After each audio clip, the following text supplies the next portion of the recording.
Welcome to Strive Through 5 Small Business Podcast. My name is Irvans Agustin, and this is a podcast where we talk to the owners, builders, and creators who are shaping not just the backbone of our ecosystem, but also our communities.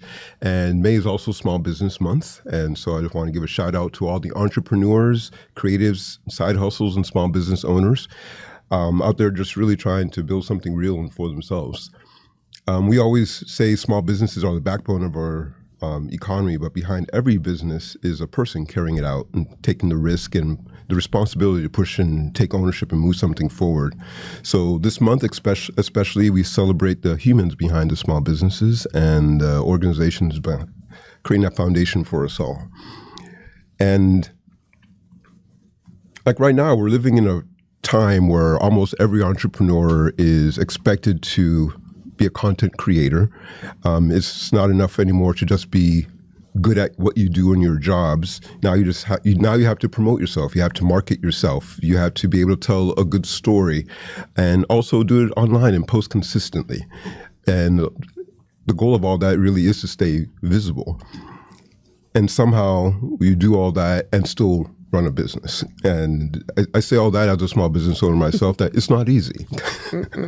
And for a lot of business owners, the pressure really becomes overwhelming or just a barrier to really taking them to the next level. Especially for like the business owners who didn't grow up thinking that they really needed to have a camera or be behind a camera or understand branding to really launch this thing that they feel was their own. But today's guests built an entire business around helping people navigate that reality, not just through content, but also through building a community. Is that fair to say? Absolutely. And so today we're joined, as you just heard her voice, we're joined by Joy St. Clair, award-winning entrepreneur, community builder, and founder of CoSpace, Miami Garden's first co-working and content studio. In just a few years, Joy has grown CoSpace into a recognized hub for entrepreneurs, creatives, and small business owners, serving nearly 1,800 members? Not all at the same time. But collectively throughout the time you've been open. Since we've been open. People have been sounds like a lot, but sounds about right.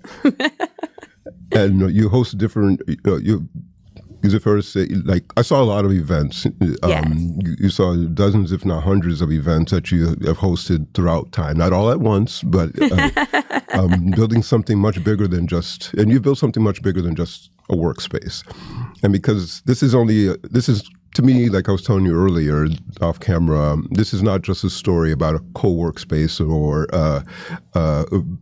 about building confidence in entrepreneurship and culture. It's really about creating the infrastructure for me for communities and business owners and others that are often overlooked in the bigger, large business conversation. And with all that, Joy, welcome to the show. Thank you for having me. I'm very excited.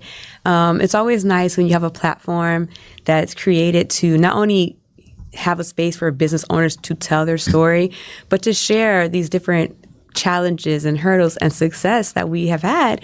Oftentimes, there really isn't a platform that you can just kind of like amplify the work that these businesses are doing. So I am very grateful to be here. More than happy to have you. And so let's start from the beginning. Like, take us back. Before CoSpace existed, what was Joy doing in business before CoSpace? So I was supporting the executive office for a major credit card and travel lifestyle brand, and I did a really good job. I was known for driving results, for creating engagement, and I really enjoyed the work that I was doing. I was with that company almost 20 years, and I have nothing bad to say about them. But then the pandemic came, and I'm a cancer survivor. Yay! And I was pregnant at the time. So my boss was like, just work from home. This will all blow over in a week. And then you just come back. And we all thought that COVID was only going to be a week. Just a week, right? Yeah. So yes. And at my position, I always had the option to work remote. But, before COVID, whenever you see you're working from home, that's code for I'm not really working today. So there was a stigma about working from home before that. So I took that time, as you know, they were generous to say go work from home, and I did. And for the first couple of days, I was like, this is awesome. The commute, can't beat this. I'm working in my pajamas. I loved it. And then when COVID continued, and it was not just a week, I immediately was like, I don't want my job in my house anymore. I like the separation. So once it was safe to go outside again, I remained remote, and I began looking into co-working.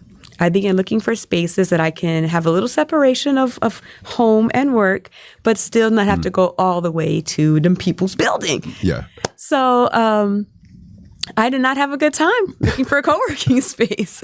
So it wasn't easy. And you were looking in a particular area too at the time. I'm assuming, again, as same thing that I was doing around that time, just looking for things in proximity to you. Absolutely, because community is everything to me. So I wanted to be in my community, be around my people, but I still wanted to co-work. And so oftentimes I would have to drive all the way to like Miami, to Wynwood, because they had a lot of co-working options. But when you're on another side of town, oftentimes, just to be blunt, I would come somewhere and I'm the only Black person here, right?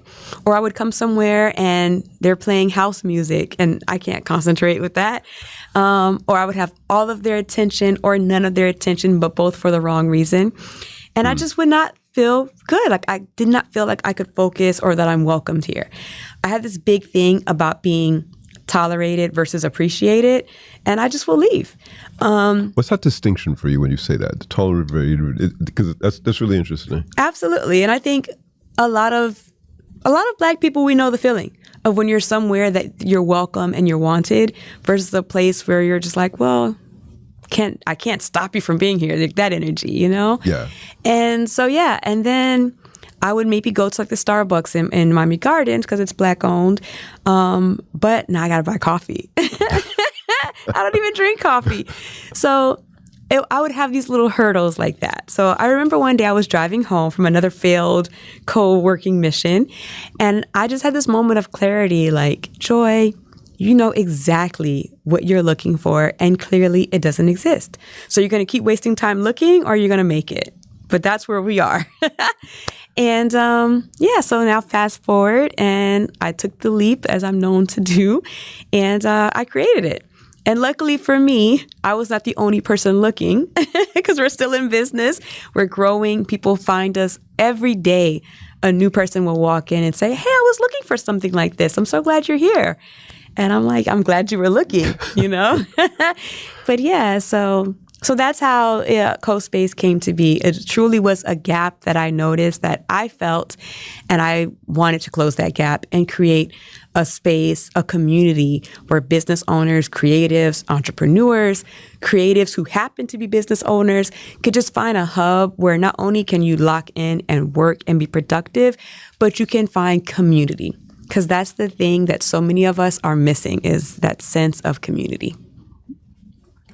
And you're right, because like you, I've been to many different co-working spaces, and a lot of times I stopped looking for things, and I just kind of focused on what I needed to do. And that's why you always see everybody shows up with their headphones or something like that, and you kind of isolate yourself. Yeah.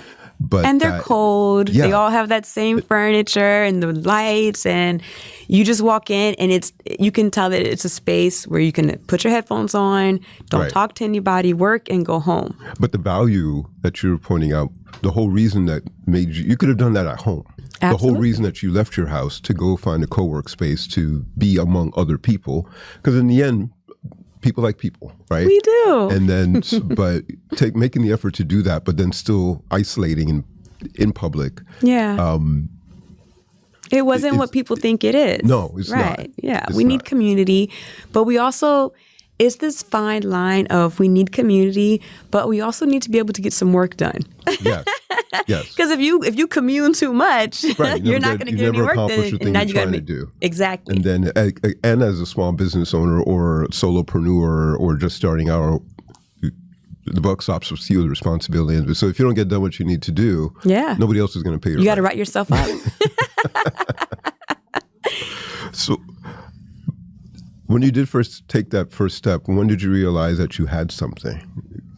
So I tell this story often. It's a good story. So when I created CoSpace, the first thing I did was put myself on Google because I know it takes some time, and I figured by the time it's searchable, maybe I'll be open then. And so I was in the space and I put together all the furniture myself.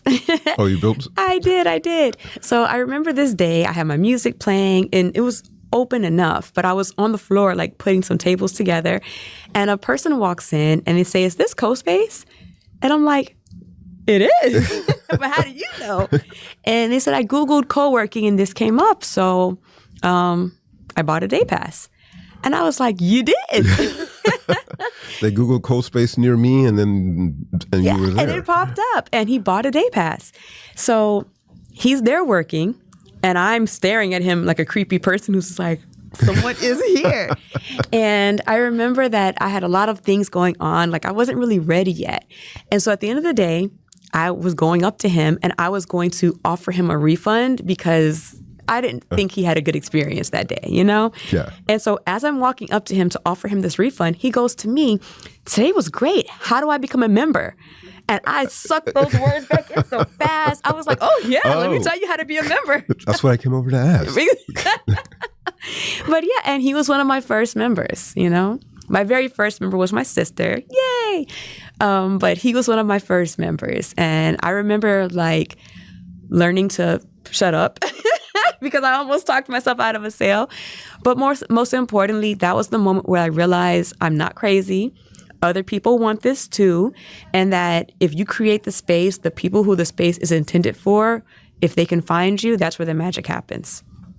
That's amazing. That is a great story. But there's other levels of intention that from what I was reading, that you built into the CoSpace. Absolutely. CoSpace. What were, and you touched on some of those already. What were some of the other intentional things that you are building into CoSpace? So I can tell you a pivotal moment before I get to that. I spent a lot of energy when I first opened CoSpace explaining what co-working was and trying to convince people to do it. And I remember I had this moment where I realized instead of casting this wide net like we think we should do, I'm going to change. I'm going to get a very specific bait.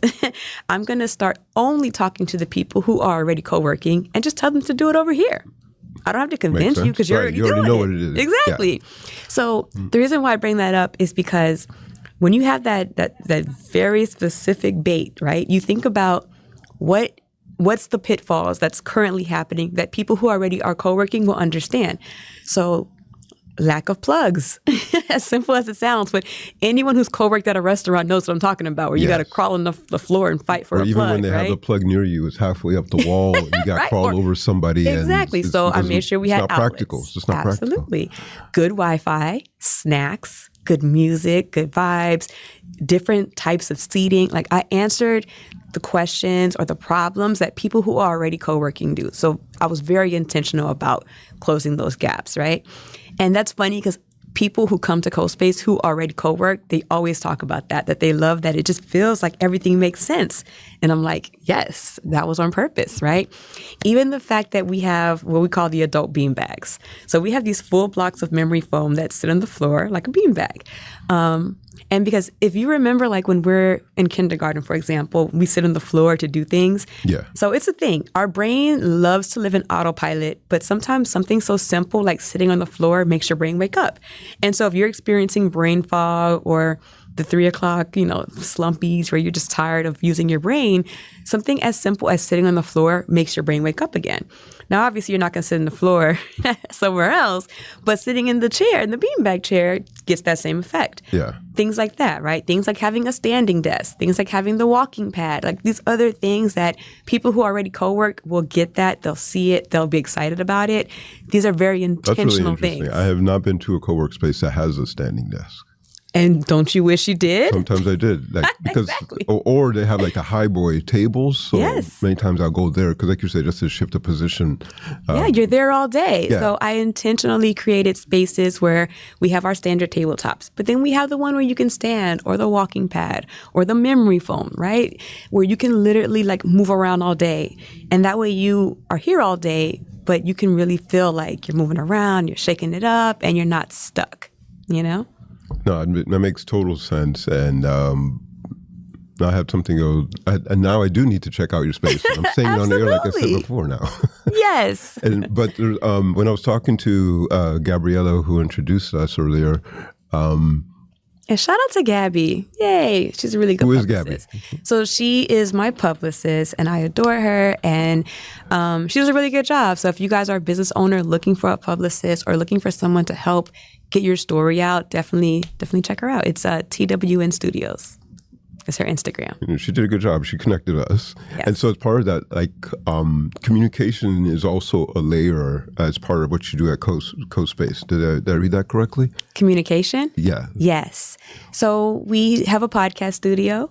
Okay. We help people with their social media. We do strategy sessions, content days, and all of the different ways that people have to communicate. As a business owner, you hit the nail on the head earlier.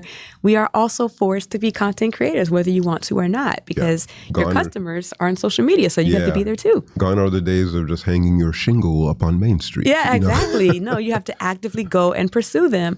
And I feel like that has always been the way to get customers. It just wasn't accessible to business owners. Before, you had to go to a marketing agency, right? Or and pay you the have cost newspaper. and equipment and Absolutely. multiple cameras and lighting. Now your phone will help you. Your phone is the access to this whole world of potential customers, but you have to know what to do with it. And so once I understood that for me and I got to a point where I was like, oh, I'm really good at this, I can do this, I immediately was like, how do I translate this for my customers, for my members, to also help them get a little better with social media so that they can find customers the way that they have found me. So that's part of the strategy. When people come to CoSpace, if they purchase whatever membership, this is something that you help them with? Absolutely. So if you're a member, you can do that. Even if you're not a member, you can book a strategy session. You can book our podcast studio. You could even book time with me to just pick my brain, or book an audit for your social media account. We also have a Reel a Day calendar, which is super cute. And basically, it's a calendar that I make every single month, and it tells you what to post every day. There's a reel prompt that is open enough where different businesses can interpret it, but it's intentional enough where it gets the job done. Yeah. And we sell it every month, and people love it. And so this was to answer that question, or to kind of solve for that problem that business owners have of never knowing what to post, or also just feeling intimidated or overwhelmed by the fact that you're also a content creator now. What are some challenges you see on average the business owners come in with? Is it like not understanding strategy? Is it confidence? Like when you're engaging these business owners, like what are some of the main things they? Both of those things, for sure. The lack of confidence, lack of direction. But oftentimes it's a lot of people just don't really understand how to use social media. Yeah. We might duplicate what we think has worked for somebody else, or we might think that we just post a flyer one time and that's going to get the job done, and it's not how it works. So I think it's that there's not a lot of people who are actively teaching people how to use it. So I think there's a lot of misinformation that goes out there, and it becomes this hamster wheel. You make a post or a reel that's not good, you don't get traction, and then you just make that same reel again and you don't get any traction, and now you feel demoralized. And now you feel like, well, I got to post every day.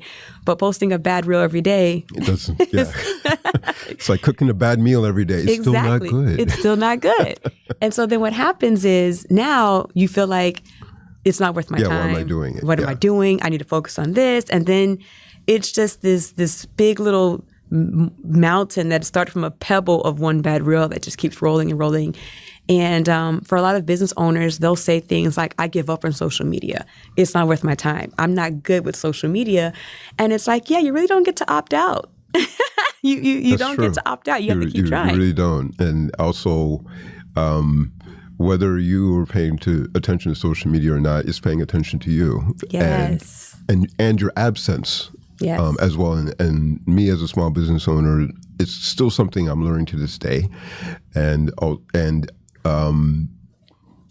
if it's worth it for anybody who's listening out there, like I still am terrible at social media, and then on top of that, it changes every 10 minutes, right? So having a partner like yourself in a co-space area, I think is a really fascinating resource to have. Absolutely. And hey, Zoni, we'll have to do the show on the road someday from Miami Gardens. Come on, I would love that. But you know what's funny is what I like to teach people is the things that do not change. Because there's certain core elements of social media and just humans, period, that does not change, right? So I always teach people that, like, learn the parts that don't change. And then when any trends pop up or when the algorithm updates and things like that, the things that don't change, they don't change.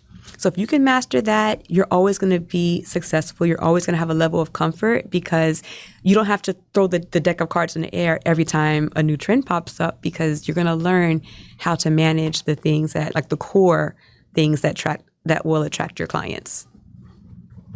It's good advice. Thinking about the business aspect of everything you're putting together, what were some things that surprised you? Because it sounds like you were literally doing everything, promoting, building furniture from scratch and everything. So, and having a strong career before, you had a good set of expectations, but what are a few things that surprised you, like that you didn't expect? I didn't expect for it to grow as fast and the way that it grew. I'm so lucky I had a great support system. My husband is always cheering me on. My sister, like I mentioned, was my first member. I had a whole gaggle of friends that were like, we got you, And I think, like I always say, community is my not so secret sauce. So I had these core elements that I knew would hold me down. But I was definitely surprised at the amount of strangers that found me on Google, that found me on Instagram, that liked a reel and pulled up. And I think that's when I realized that how important social media was. Because before CoSpace, I was one of those people. I never was on social media. I didn't really get it. I had to really quickly get it and understand it, because that's when I realized, oh, wow, this can make or break somebody's business if you don't opt in, or if you don't dial into the power, you're getting left behind because your competitors are on it, right? And your customers are there. Do you want them listening to them, or you want them to listen to you? And I want them to listen to me. Yeah. So as part of that, what have you learned about individuals and the people? Because community has been a tie that binds throughout this conversation. Absolutely. And there seems, I've heard and seen different things around loneliness or isolation. Yes. And what are some of the other things you've learned from seeing and engaging with entrepreneurs? Yes. That us business owners, many times, you think you're the only one experiencing. We all do. But then isolation. what do you see from your standpoint from just engaging with so many people at different levels? I think the word isolation is all caps. Many business owners, we feel isolated. We think we're the only people dealing with a certain issue that is taking over everything, right? And that's one of the things that I love seeing at CoSpace is you'll be at a table and you might say, hey, does anybody know anything about this topic? And the next table is a person who's an expert. Right. And we'll be like, lucky you. Did you know that this person does that? And those little connections that happen all the time at CoSpace, it's a part of the package. It's a part of the deal. And there's so many people that have created collaborations, new business partners, new business ideas, just from being at CoSpace at the same time that somebody else was there. Yeah. And so I think that's one thing that I've learned is that isolation, that loneliness that business owners feel, it's there. I'm not going to gaslight y'all and say that it's not true, but I'm saying that it's easily conquered by just coming to a space like CoSpace, right? Coming to a space where people are already like-minded, they want to be a community, they want to be among community. Finding your people is always going to be that cheat code. Because so many times we spend so much time translating ourselves to people who aren't our people, and it's exhausting. And it's not always the most productive use of your time. But when you find your people and you don't have to waste that time translating, the magic happens, right? And I think that's what CoSpace does. It creates that environment where you know that you're around your people, you know you're among community, people who want to work with you or want to see you successful as well, they're already there. Yeah. So you just got to be there too. Yeah, they're in the same headspace you are, and pushing you in the same end. And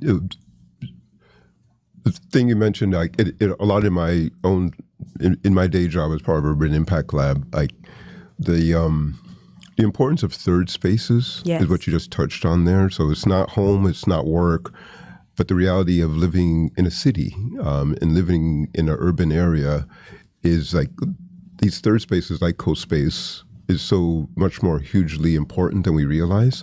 It gives you opportunity to engage and to run into people in ways you wouldn't normally. Absolutely. And people doing other things. If you're stuck in an office, you're going to meet people who are focused on a particular singular goal.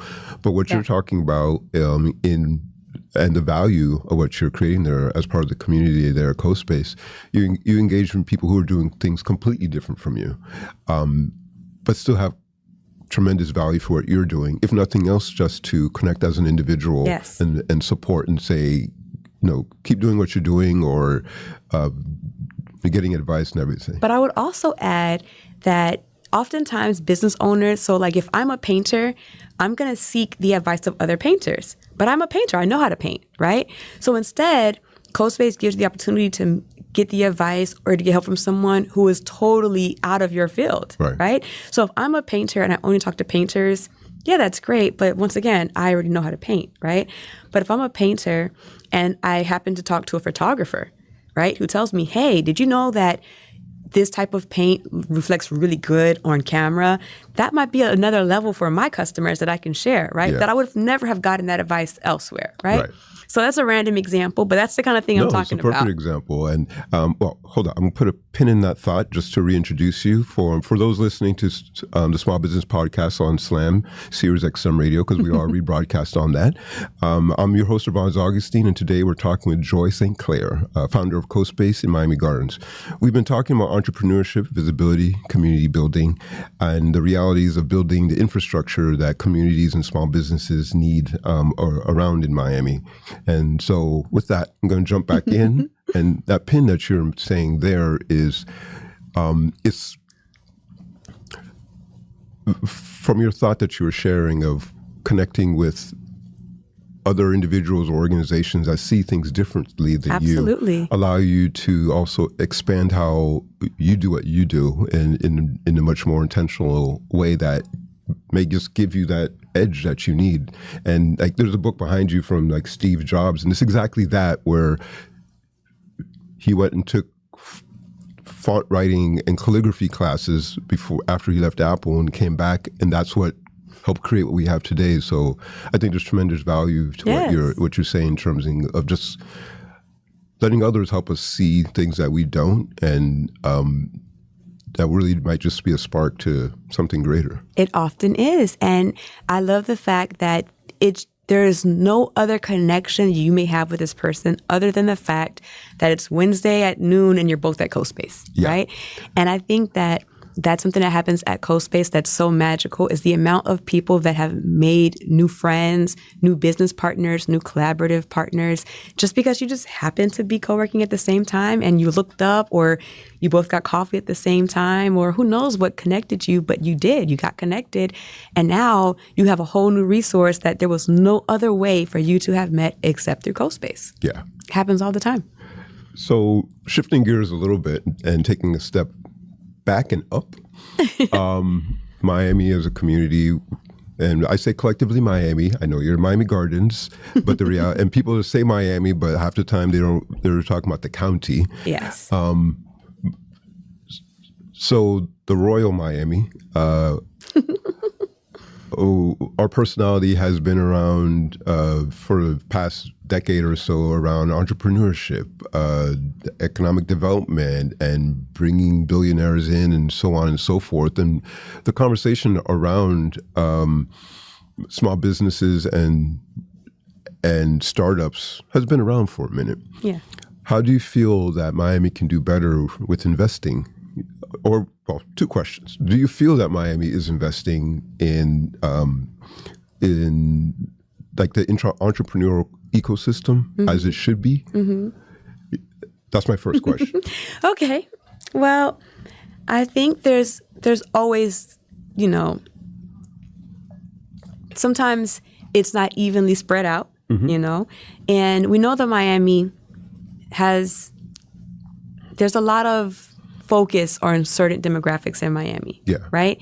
And so that's why I appreciate organizations like the Miami-Dade Economic Advocacy Trust, MDEAD, that work on making sure that we do have, you know, economic advantages or just diversity in how we are spreading the funding that is out there, right? Or the resources that's out there. So I think Miami could do better. I think that there's always growth and there's always opportunities to continue. You know, we can never take our foot off the gas when it comes to keeping things equal and fair, right? Because there's always going to be shifts and nuances, right? So I definitely think that it could be better. But then I also want to say, as business owners, you know, your primary source of funding has to be you getting customers, right? And so there's a lot of business owners who their focus is getting grants. Their focus is money at the sky from the city and things like that. And definitely go for those things. But you also have to understand that your primary funding should be from customers, you know, in my humble opinion, right? Now, if anybody wants to give me any free money, I'm going to take it. Probably. But depending what the hook is, right? Right. But I just really, I always like teach business owners that your primary source of income, it has to be clients because that's something that you can control. Yeah. Right. So twofold answer to the question. No, and that's a great answer because I was thinking about it when I learned about your space. Because like I mentioned earlier off camera, I lived around there for, you know, couple decades. And it was one of those things like, oh, I wish something like that had been around. I get that all the time. And the reality is like a lot of the dollars are focused on particular areas. And I understand why. And so I was just thinking more, what's the opportunity? What can we collectively do better to help push those resources in other areas? How do we start paying attention to other communities and areas that don't have some of this infrastructure that you've created? And I think that's also part of the opportunity as well. And but I would say to that is like, we are the resource. You know, my customers. That's fair. I did not get a loan to start this business. I was pretty self-funded. Bootstrapped the whole thing. Yeah, I kind of did. Now I know who to call to build IKEA furniture, by the way. I wrote that down. I can't build it. But I quickly learned that I needed to start getting some customers to sustain this whole thing. And when I started pushing memberships and I wasn't getting enough memberships, I started with the Day Pass. When the Day Pass was booming and it was helping me, then I was like, what else can I offer? Make a podcast studio. We also sell art through consignment at CoSpace, right? We have the classes. We're also a bookable event space where people can book the whole space after hours, right? So you're leveraging all the elements that you can. And I think that's what many of us don't do. Right. I want every person that comes through this door to have 3 minimum ways to pay me. And that's one of the things, like, again, I'll speak for myself, like there's, I'm not always great at, you just kind of focus on the one thing and having to kind of take a step back and realize like all these other things, just because it might be simple to me or something I take for granted doesn't mean it doesn't add value to other people and leveraging. So I commend you for thinking of that early on, because I think that's also something a lot of us learn the hard way later. And also being intentional about the business aspect of what you're creating. And I think that a lot of your experience from before really shines through there, because there's a lot of other organizations and businesses that have started up like me as a reaction to something and less intentionally. And then you don't think about the business plan and structuring things until it's too late. Until you're forced to. But those are the things that we learn. And I commend you for thinking about that and creating that stack of funding and building in those additional streams. And those are valuable, important lessons that hopefully some of your members are learning as they run into you. Absolutely. They have no choice. So I'm going to shift gears again, and I'm going to ask you a couple quick questions. The first things that come off the top of your head. I love it. So you already mentioned, what are 3 things that you you said earlier 3 things that don't change that people need to know about social media. Okay. So I would say is your goal is to get people's attention, right? So no matter what the algorithm Whether is you doing, want to or not. yeah, right. That's always the goal, right? But then also is people need a call to action. So if you have their attention, what do you want them to do? Oftentimes you might make a really good flyer or a really funny reel, and then they'll look at it, they'll like it, and they'll move on. And they don't even know why they were watching it. Right? Oh, they may or they may not. But did you actually ask them to be your customer? Probably not. And so it's funny how many times people will look at a reel, double tap, and move on with their life. But you never actually said, hey, I want you to buy this thing I'm selling, right? I want you to come be a member. I want you to come physically to CoSpace, right?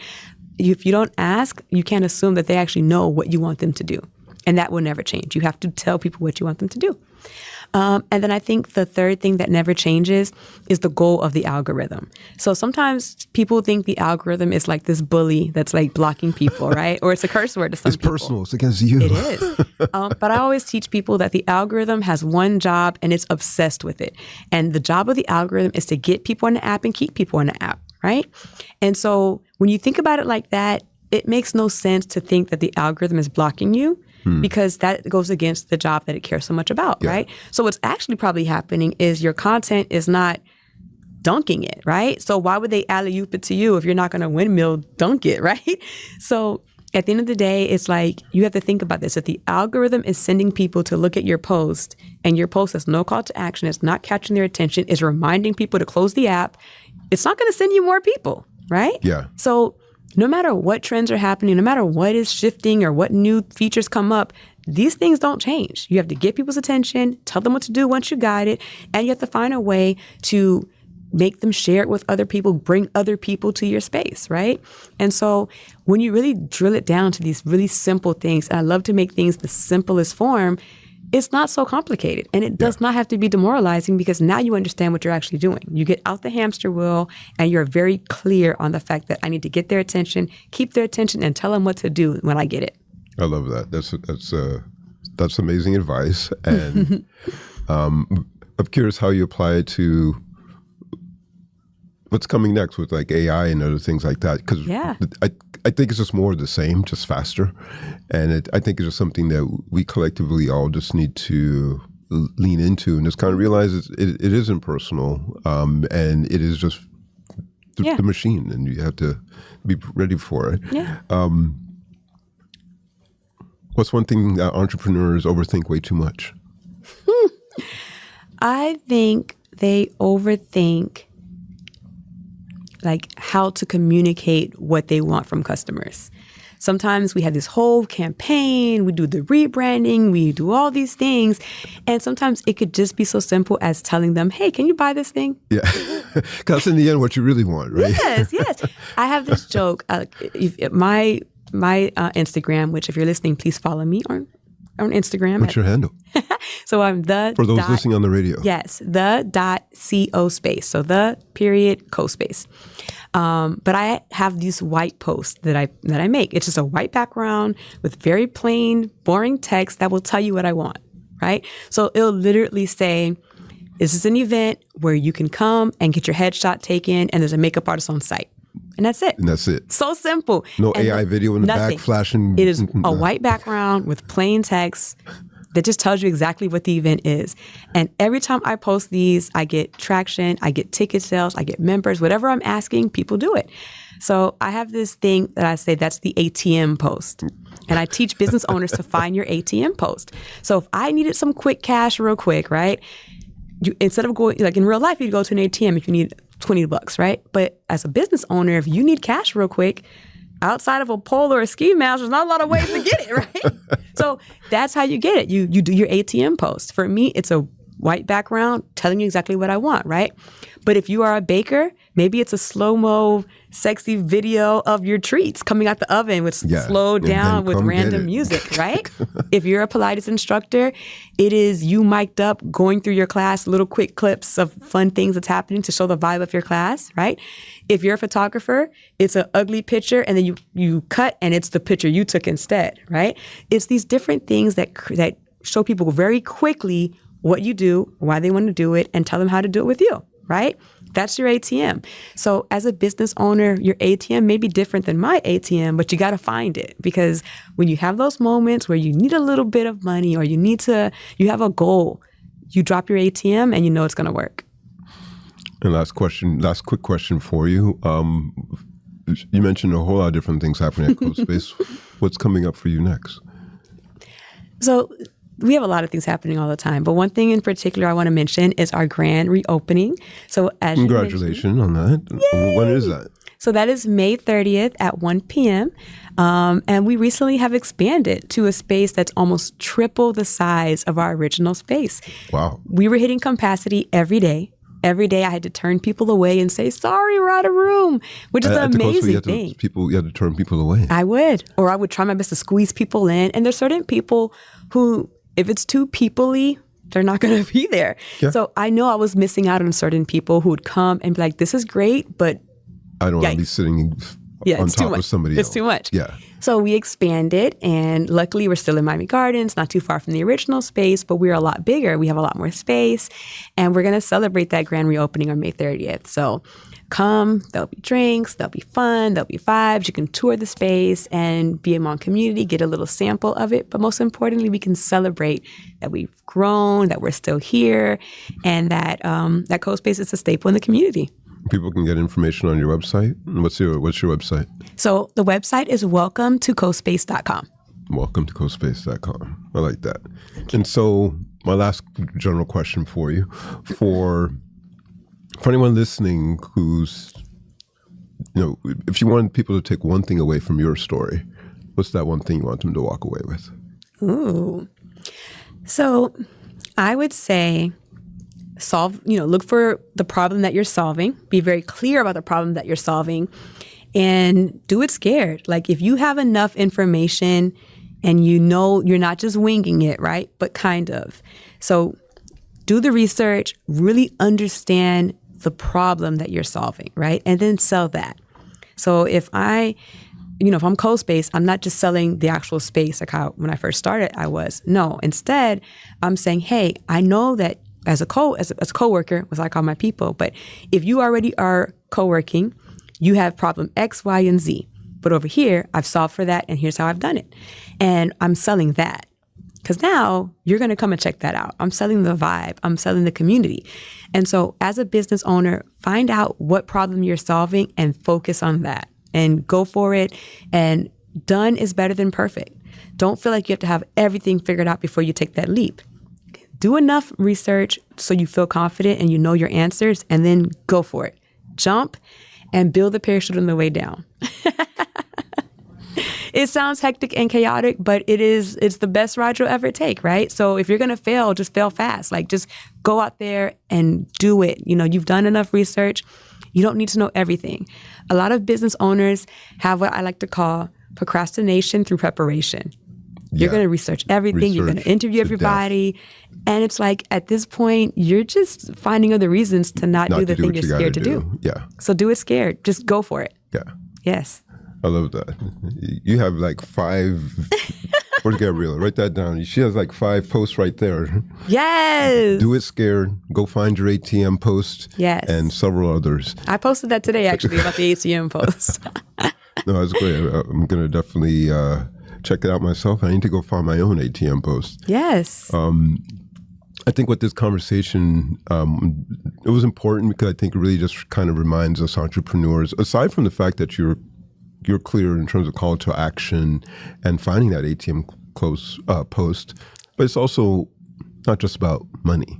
It is around community, and it's also around creating opportunity and creating connection. Yes. And I think that's like creating those spaces where people feel seen when they want to be seen. Yes. And also have the space to do what they do, and having the support around them. And I think that it's amazing what you've created at CoSpace, and I congratulate you on the expansion. And how long have you been in business? I forgot to ask that. 3 years. Congratulations on that. And creating spaces where people feel seen and supported and capable of building something bigger than themselves. And I think that's what you're doing. And sometimes the most impactful businesses are the ones helping other people believe that they belong in the room. Yes. enjoy. Thank you for joining us today, and I really appreciate the conversation. And in the end, I wanted to say a couple quick thank yous to everyone listening to Strive to Revive Small Business Podcast. Big thanks to our partners and supporters, Miami-Dade County, the Beacon Council Foundation. They're the ones who are now hosting the Strive to Revive organization. Wells Fargo, got to thank the people with the money. Absolutely. Shout out to Wells Fargo. Yeah, they don't pay me, but they pay. And community news, Miami community newspapers. They're actually, if not the largest or second largest circulation in Miami-Dade County, they're a great source of local news for those who don't realize it. They're a historic part of this community. 100%. Glad to be here. And then also my favorite producer, the one and only Anzoni. I said your whole full government, Zoni. Full government name. And remember, support your local businesses and support your local creators and support the people building communities in your city. My name is Irvans Agustin. Stay caffeinated. Stay curious, and I'll see you next time.